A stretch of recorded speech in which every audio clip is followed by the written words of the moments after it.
All right, jumping right into it, this deep dive is for all of you embarking on your first Ramadan as a new Muslim. We're going to be focusing on an episode called Embracing Fasting and Spiritual Growth from, let me see here, Ramadan for New Muslims podcast. Sounds great. We want to give you the tools, not just to survive, but to really, really thrive during Ramadan. Absolutely. And I think one of the most important things for new Muslims to remember is that Ramadan is about so much more than just not eating or drinking. Yeah, you hear that a lot, don't eat, don't drink. But what else? It's really a time to go deeper, to connect more deeply with Allah, to purify your heart and your soul. I love that, the purification aspect. So it's not just deprivation, but about transformation. Exactly. It's a journey of spiritual growth. Okay, that sounds amazing. But for someone who's never done it before, where do they even start? Well, the episode actually highlights a really beautiful verse from the Quran that really sums it up. Oh, perfect. Let's hear it. Okay, so it says, "Oh, you who have believed, decreed upon you is fasting as it was decreed upon those before you that you may become righteous." Powerful. Yeah, it's from Surah Al-Baqarah, verse 183. Wow, that's really beautiful, and it really sets the tone for this whole journey. But okay, practically speaking, what can our listener do to make the most of their first Ramadan? Well, one thing the episode suggests is starting gradually with your fasting. Makes sense. You don't have to jump right into fasting from dawn to dusk right away. Yeah, I can imagine that would be pretty intense. Maybe start with just a few hours each day and then slowly increase it as you get more comfortable. Ease into it. Exactly. Listen to your body, make it sustainable. Okay, that makes a lot of sense. Now, the episode also talks about suhoor. Can you explain why that's so important? Absolutely. Suhoor is the meal that you eat before dawn, before you start your fast. The pre-dawn meal. Right. And it's super important because it's your chance to fuel your body for the whole day. So important. Think of it like filling up your car's gas tank before a long road trip. You want to make sure you have enough energy to last. Love that analogy. And the episode really emphasizes the importance of hydration during suhoor. Okay, so drink lots of water. Yes, plenty of water, and also choose foods that will give you sustained energy throughout the day. What kind of foods are we talking about? Things like complex carbohydrates, healthy fats, oatmeal with fruit and nuts, whole wheat toast with avocado, things like that. Okay, so we're fueling up at suhoor, fasting throughout the day. What about breaking the fast? What's the best way to do that? Well, there's a beautiful tradition in Islam called the Sunnah of breaking your fast with dates and water. I've heard of that, yeah. It's how the Prophet Muhammad, peace be upon him, used to do it. Really? It's simple, but it's so meaningful. I like it. Dates give you a quick boost of energy, water helps you rehydrate, and then of course you follow that up with a nice, balanced iftar meal. So even the simple act of breaking the fast has this spiritual significance tied to it. It's not just about the physical, right? Exactly. Ramadan is about so much more than that. And speaking of the spiritual side, the episode talks about intention. Yeah, intention is key. It's super important to have a sincere intention to fast for the sake of Allah.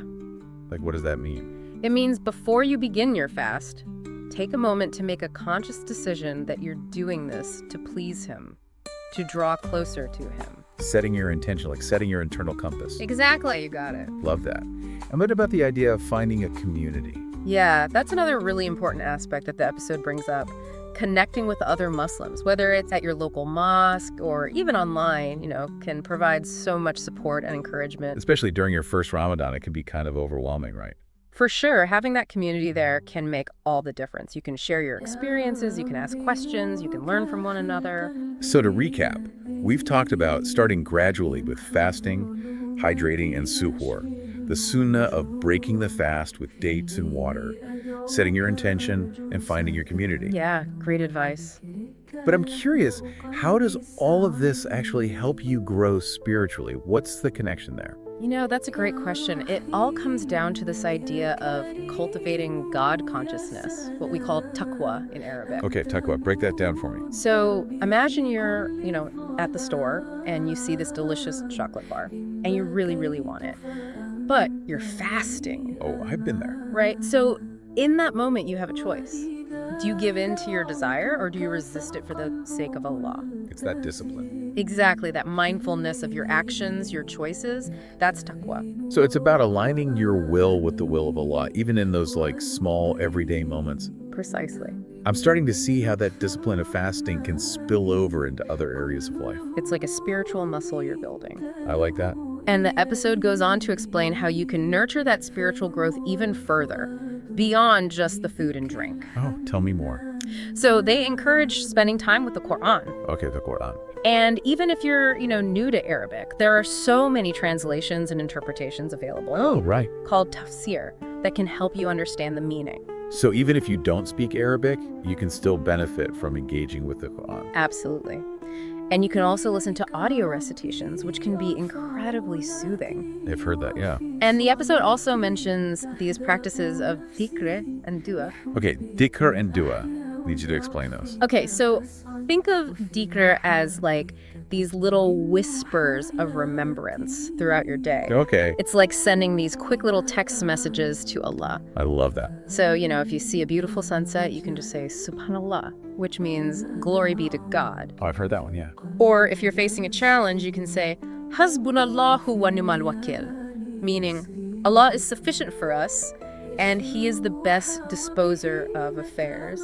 Wow. They're these simple phrases, but they keep you connected to Allah throughout the day. So dhikr is like these little reminders, these check-ins with Allah. And what about dua? Dua is more like a direct conversation with Allah. Oh, okay. It's pouring your heart out to Him, expressing your gratitude, your hopes, your fears, whatever's on your mind. Like a prayer. Exactly. And there's no set formula for dua. You can speak to Allah in your own words from your heart. That's beautiful. And He hears you. It's amazing to think about that direct connection that we have with Allah. And it strikes me that both dhikr and dua are things that you can do beyond Ramadan. Absolutely. These are practices that can enrich your life year-round. So we're not just talking about surviving Ramadan. We're talking about thriving, growing, connecting with Allah in a way that changes your life. You got it. But let's be real, there are going to be challenges along the way. Oh, for sure. Especially for someone who's fasting for the first time. What kind of things should our listener be prepared for? Well, fatigue, weakness, those are pretty common, especially during those first few days. Yeah, makes sense. Your body's adjusting. But remember what we talked about with suhoor? That's your secret weapon right there. Choose those foods that are going to give you slow-releasing energy. Avoid those sugary processed foods that will make you crash. Exactly. And stay hydrated throughout the day. That's crucial. Right, back to the car analogy. You need the right fuel to keep your engine running. What other challenges might come up? Well, loneliness can be a struggle for some people, especially if you're away from family or friends during Ramadan. Yeah, that makes sense. You're missing those shared meals, those social gatherings. Exactly. And that's where the importance of community really comes in. Attending your local mosque, connecting with online communities. Right, having that support system makes a big difference. Absolutely. You don't have to go through this alone. Are there any challenges that might pop up related to the spiritual side of things? Sometimes people find it hard to keep up with their salah, the 5 daily prayers. Yeah, I can see how that could be tough. You're already tired from fasting. But Ramadan is a really good opportunity to establish that regular prayer routine. Think of it as like a spiritual reset button. So instead of seeing it as a burden, see it as a chance to strengthen that connection with Allah. Exactly. And what about social situations, where food is involved? How do you navigate that when you're fasting? That's a great question. Just be polite, decline the food or drink, and explain that you're fasting for Ramadan. Most people are really understanding. Right. And you can even use it as an opportunity to talk about your faith a little bit. Absolutely. You might be surprised by how curious people are. Turn it into a positive. Now, what about those moments when you're really craving something or feeling tempted to break your fast? Yeah, those can be tough. Remember your intention, why you're doing this. Like reconnect with that spiritual purpose. Exactly. Seek refuge in Allah. Those dhikr, those du'as we were talking about, those can be really helpful in those moments. It's like you're building this resilience, this strength, both physically and spiritually. That's a great way to put it. There's a hadith, a saying of the Prophet Muhammad, peace be upon him. It says, whoever observes fasts during Ramadan out of sincere faith and hoping to attain Allah's rewards, then all his past sins will be forgiven. Wow, that's powerful. That's incredibly motivating. It is. And speaking of motivation, the episode shares a beautiful dua for strength and perseverance. Oh, let's hear it. It says, "O Allah, help me remember you, be grateful to you, and worship you in an excellent manner." What a beautiful dua and a perfect note to end on. We'll be back in a moment with more on embracing fasting and spiritual growth. And we're back, diving deeper into embracing fasting and spiritual growth. You know, I'm still thinking about that dua. Such a powerful one, right? Oh Allah, help me remember you, be grateful to you, and worship you in an excellent manner. It really gets to the heart of what Ramadan is all about. It does. And you know, as we continue this conversation, I keep coming back to a verse from the Quran. It says, Allah does not burden a soul beyond what it can bear. Oh, I like that one. Yeah, it's from Surah Al-Baqarah, verse 286. And I think it's so important, especially for someone experiencing their first Ramadan. It's that reminder that, Allah knows our limits. He wouldn't ask us to do something we couldn't handle. Exactly. It's not about being perfect, It's about striving. Progress, not perfection. Like that, yeah. And actually, the episode talks about this too. Like, it's not about reaching some, impossible level of piety during Ramadan. Right. It's about making those small changes, those gradual improvements. It's about the journey, right? Exactly. And they emphasize that it's not a journey you have to make alone. Oh, that's good. You have the whole Muslim community supporting you. You have the guidance of Allah. I think that sense of community is so important, especially during Ramadan. Absolutely. It can feel really isolating if you're trying to figure things out on your own. Right. You need that support system. Connect with other Muslims, share your experiences, ask questions. It makes all the difference. So as we wrap up this part of our deep dive, what's the main thing you want our listener to take away today? That's a good question. I think it's that reminder that they've got this. Ramadan is a gift. It's an opportunity for amazing growth and connection with Allah. Yeah, embrace it. Don't be afraid to ask for help along the way. Beautifully said.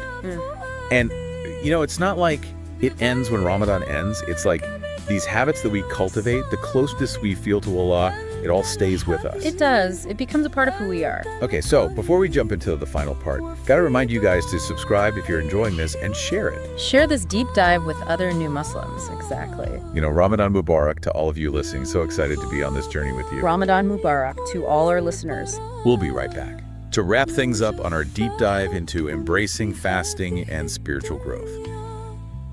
We're back for our final thoughts on Ramadan for new Muslims.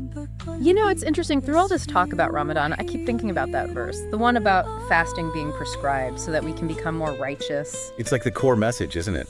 Ramadan is about our connection with Allah. It is. And, it's not just about, like, the food and drink. It's about, developing those qualities that bring us closer to Him. Patience, gratitude, compassion. It's a beautiful thing. And remember, this journey, this spiritual growth, It doesn't just end when Ramadan is over. It's something we carry with us. Right. Those habits we build, that connection, it all becomes part of who we are. It's almost like, planting these seeds during Ramadan, and we nurture them throughout the year, so they blossom, they bear fruit. I love that. So as our listener gets ready for their first Ramadan, what's one piece of advice you'd give them? I'd say don't be afraid to, make mistakes. Oh, yeah. Ramadan is a learning process. You're going to stumble along the way. Everyone does. The important thing is to keep striving, keep seeking knowledge, keep turning to Allah for guidance. That's such a great point. And it really speaks to, the heart of Islam, right? Mercy, forgiveness. Absolutely. And remember, you have a whole community there to support you. Reach out, go to your mosque, connect with other Muslims, share your experiences. It makes such a difference to have that support. Well, on that note, thank you so much for joining us on this deep dive into embracing fasting and spiritual growth. It's been a pleasure. Hopefully you found it helpful and inspiring as you get ready for your first Ramadan. Yeah, Ramadan Mubarak to all our listeners. Ramadan Mubarak. May it be a month filled with peace, joy, and connection with Allah. And until next time, keep seeking knowledge, keep asking questions. Keep diving deep.